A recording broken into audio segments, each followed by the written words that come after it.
बिस्मिल्लाहिर्रहमानिर्रहीम। अस्सलाम वालेकुम। आज हम बनाएंगे अचार गोश्त। और अचार गोश्त इस तरीके से बनाएंगे कि बहुत ही इजी तरीके से, जो कि मिनटों में बन जाने वाला अचार गोश्त बनाएंगे।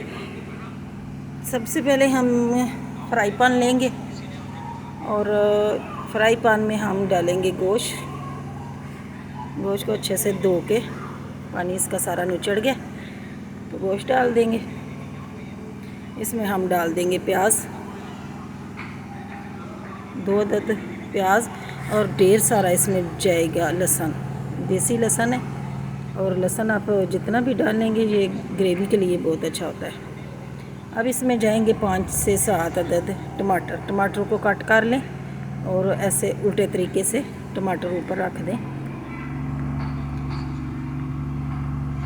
इस तरीके से सारे टमाटर ऊपर रख दें। ये मिनटों में बन जाने वाली रेसिपी है, बिल्कुल शॉर्टकट तरीके से मैं बता रही हूँ आपको।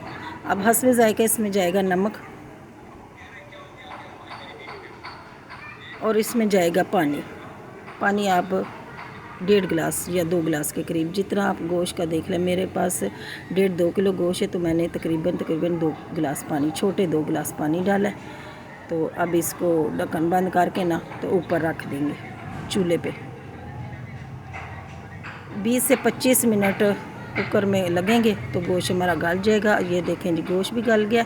और टमाटर अब हम चिमटे की मदद से ना टमाटर का ये जो छिलका है ना, ये सारा निकाल लेंगे।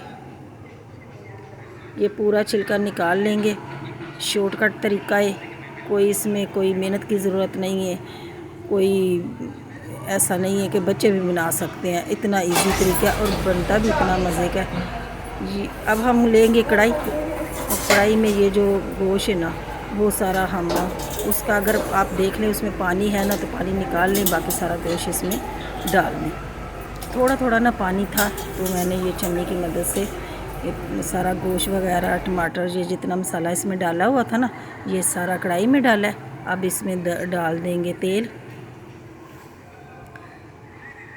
तेल डाल के तो इसको भूनेंगे।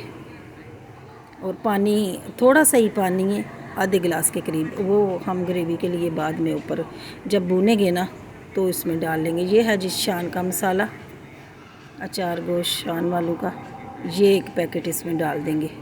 और नमक पहले मैंने डाल लिया, और मसाले में भी नमक होता है, इसलिए आप कोई दूसरा मसाला इस्तेमाल नहीं करें।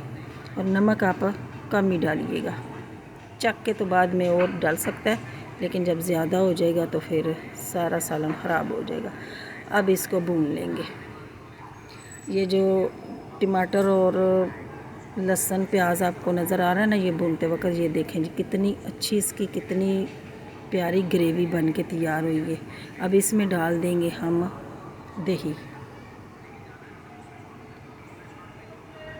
आप भून के जब ये सही तरीके से भून जाए, तेल ऊपर आ जाए, तो फिर आप ऐसा करें, इसमें 1 प्याली दही का शामिल कर लें और दोबारा से ये भूनें।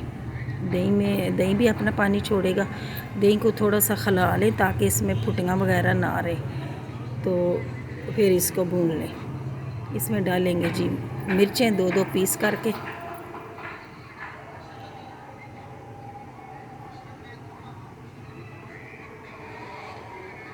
अब इसमें जाएगा ढेर सारा धनिया। ये देखें जी कितने इजी तरीके से ये अचार गोश्त तैयार हुआ है। ये हमारा तकरीबन जब गोश्त का पानी उसका खुश्क हो जाए ना दही का, तो उसमें धनिया वगैरह ये हमने डाला है। ये देखें तेल छोड़ दिया, तो गोश्त हमारा अचार गोश्त बिल्कुल रेडी है। आप नान के साथ खाएं, डब रोटी के साथ खाएं, रोटी के साथ खा लें। बहुत ही मज़ेदार बन के, इजी तरीके से मज़ेदार बन के तैयार हुआ है। अल्लाह ताला आपको अपनी हिफ्ज़-ओ-मान में रखे।